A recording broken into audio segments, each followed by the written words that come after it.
Samurai Shodown is very close, and at this point we know what the entire roster looks like. So before jumping in, I thought it'd be a good idea to learn a bit more about these characters, about their lore and playstyle, to find out who you'd like to main, and more importantly, what your main says about you as a person. It's a silly video, but it should definitely give you an idea of who these characters are, and by the end of it, you'll be able to look at this character selection screen and immediately know all of these warriors. So let's get started. Haohmaru, the main character of this series. He's a swordsman with no loyalty to any lord. He's very confident in his ability, some would even go as far as to call him cocky. He enjoys the thrill of the fight, and outside of that, he doesn't care for much, except for maybe food and sake. He received training from, and I shit you not, an old man called Nicotine Caffeine. Yeah, he was playable in a few of the previous games. He's the type of guy who just goes around fighting strong opponents and then just happens to save the world by accident. Some of his signature moves include the Hurricane attack, in which he fires a hurricane out of his sword, and the Arc Moon Slash, which is this uppercut motion. Hang on a second, he's got a projectile and an uppercut. He really is the Ryu of Samurai Shodown. They didn't shy away from that one. Even his colors are the same.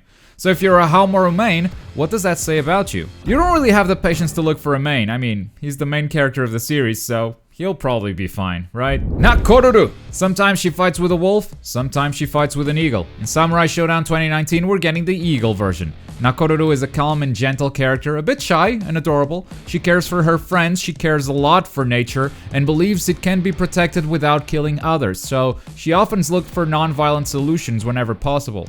Why are you a character in a fighting game? In Samurai Shodown 2019, she uses her eagle Mamahaha to float above the ground. She can also send her eagle to attack, but her moves don't stop at commanding her eagle to do her dirty business for her. She can also get her hands dirty, even if she won't be too happy about it. She's got some fast dashing moves that cover a good portion of the screen, so if you're a Nakoruru main, what does that say about you?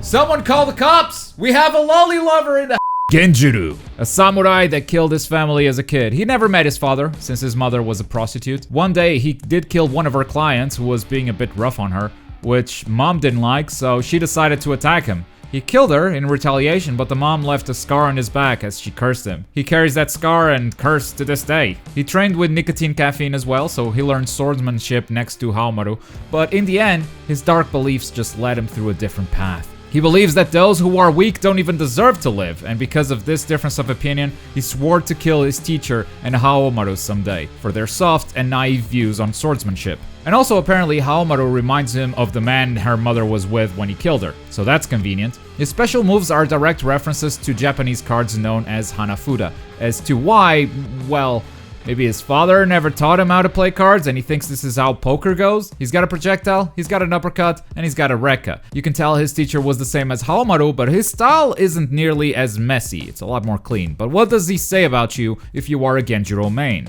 You're not taking any BS from anyone, are you? You got a very short fuse and you're ready to blow up. You must think you're some tough stuff. Well, if I ever see you out there, I'm gonna give you my wallet. I don't want any trouble, sir.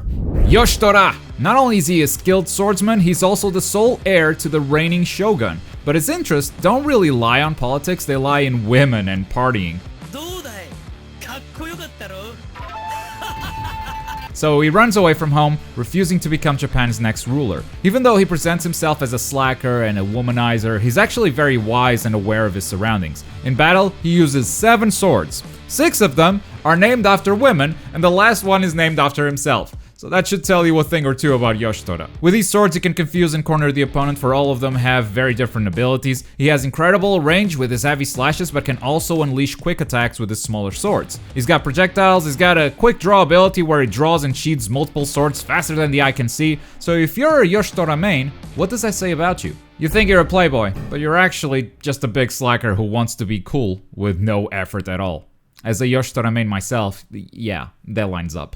Ukyo. Like Yoshitora, Ukyo is quite popular with the ladies, but he's not a playboy himself. He only has eyes for his beloved, and even then, he avoids developing further feelings towards her, as his lifespan is quite limited. Ukyo is a genius swordsman stuck in a body sick with tuberculosis, so even though he spends his days fighting for his beloved as a show of his love for her, he does not want to get closer, as that will inevitably lead to her pain once his life comes to an end. In the game, his favorite trick is to slice up apples with a quick draw ability. He can also create after images of himself, he can reflect projectiles, and he can imbue his sword with ki, making it burn with fire. One detail I really love is his stance. He faces away from the opponent probably because of his tuberculosis. Either because he doesn't want to show that weakness or because he doesn't want to win by infecting them. That's not an honorable way of winning. So if you're an Ukyo main, what does that say about you? Hey man, you okay? You sound depressive as fuck. Maybe seek some help? I'm here for you. Jubei. He's a teacher of the Tokugawa clan, and as such, he was one of the swordsmen who taught Yoshitora how to fight. But he's not happy with how strict and regulated the life of the dojo is, so he leaves. He becomes a ronin to pursue personal enlightenment. Still, even though he left the Tokugawa clan, he remains loyal in his actions.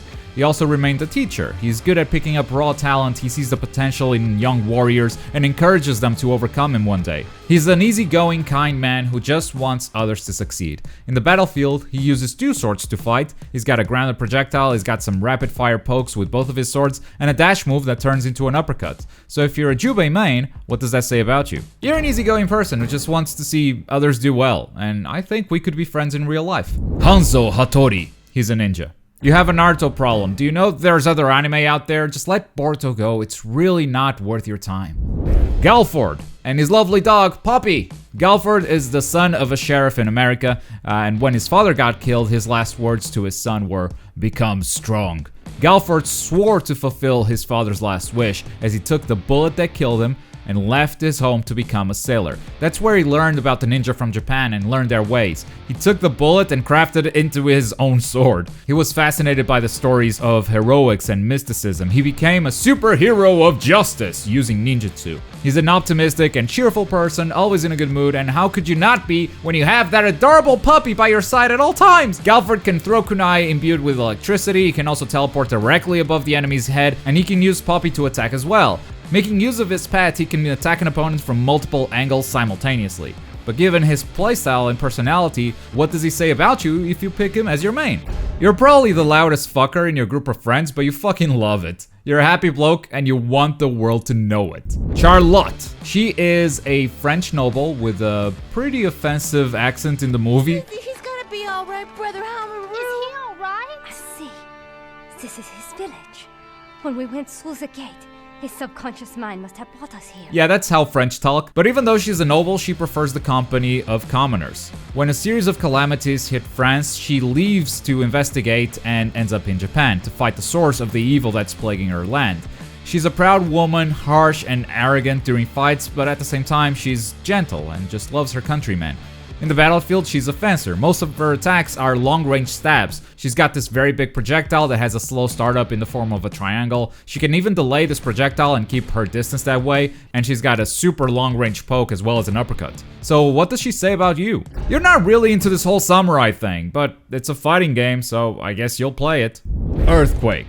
The big boy of Samurai Shodown. He studied ninjutsu together with Galford, but he quit early because he didn't like him that much. Thanks to his training, even though he's got this huge body, he is fast and nimble, which is very deceptive for anyone who fights him. He uses his size and ninjutsu to become a bandit leader, essentially working for whoever offers the biggest treasure. He respects no one except for himself and his own minions. He's driven by greed and just wants to be rich.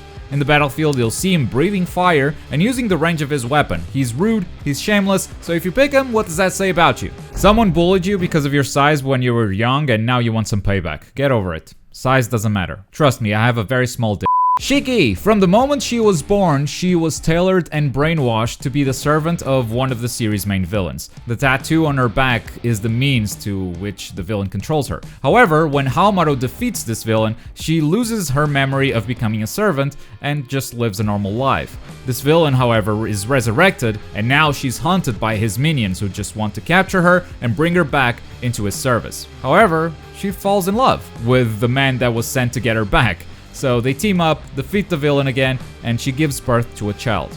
But given that most of her life was spent serving evil, she feels unfit to be a mother, and leaves her child with nicotine, caffeine, and Haohmaru.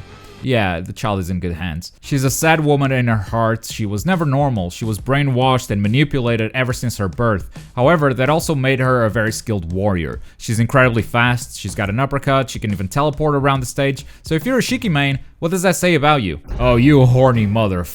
Kyoshiro.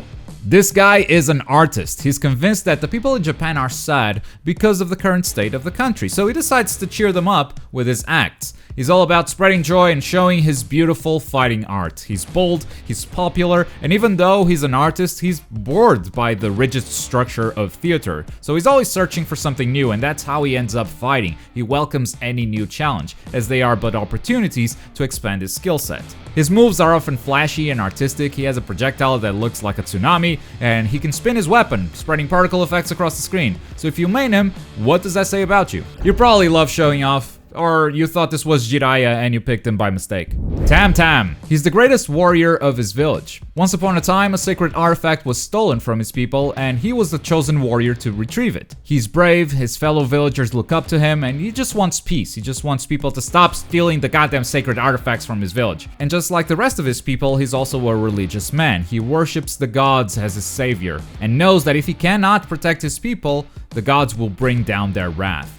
He's got some powers in the battlefield. He can breathe fire, he can spin his sword or himself really fast for multiple hits, and he can throw skulls that I guess he carries around for some reason. But what I found most curious about him is the fact that he always fights crouched. It's a very defensive stance that tricks the opponent into misreading his reach. He's a fast character with some good range attacks and some quick pokes, but what does that say about you? You're the biggest troll around. His backstory doesn't even matter. He's got a funny mask and weird gimmicks, and you just want to troll everyone you fight. And from here we have the final 3 characters. All of them are new characters to Samurai Shodown 2019, so there won't be a lot of backstory to pull from, but we do have some bits of information. What I'm trying to say is, unlike the rest of the video, which is super mega incredibly accurate, these next 3 characters might be more of a guess. Haohmaru. He's the new protagonist of story mode, although that didn't stop Haohmaru from taking the cover of the game. He's a fallen samurai who stalks the shadows. He hates villains who exploit the weak for financial gain. He also hates the Tokugawa shogunate for executing his father on false charges. He's a nimble character with a dashing attack, a lot of jumping moves, but in the end, if you pick him as your main, there's only one thing that says about you. Edge Lord. Darlie Dagger. She's a pirate. At a young age, she washed ashore an island where carpenters taught her how to craft things and pirates taught her how to protect herself. She took both of those lessons and made her own style. Crafting her own weapon, she doesn't back down from any fight. Her goal is to build an unsinkable ship, and she's very confident she can do it. She believes in hard work and in breaking the bones of those who want to give up. In the game, her moves are slow and powerful. She fights with multiple weapons. She can reflect projectiles, and even if you knock her weapon out of her hands, she won't back down, as she just walks through your attacks, armoring through them. A total badass and a powerhouse of a character that won't back down in the face of anything. So what does she say about you? You're not really the brainy type, are you? You're the type of person who will brute force their way past any obstacle, and you're not waiting around for anyone else to solve your problems. Wu Ruixiang. Directly from China, Wu Ruixiang serves the Qing dynasty. She travels to various places under the Emperor's command, for she is wise, an asset that the Emperor values. However, she's also very clumsy. She hates exercise, she likes to stay indoors, despite having these awesome powers like summoning divine beasts. She fights with a shield, but her main means of attacks are actually spells. So what does she say about you if you pick her as your main? You're a shutting neat. And if you don't know what that means, what are you doing on an anime channel? Go look it up. And that's the video. I hope now you can look at this character roster differently. If you didn't know the characters, now at least you know what they're all about. And more importantly, you know what you are all about. Let me know who's your main in the comments down below, and if what your main says about you was actually accurate. But as always, thank you very much for watching. My name's Globku, and I'll see you guys next time. Bye.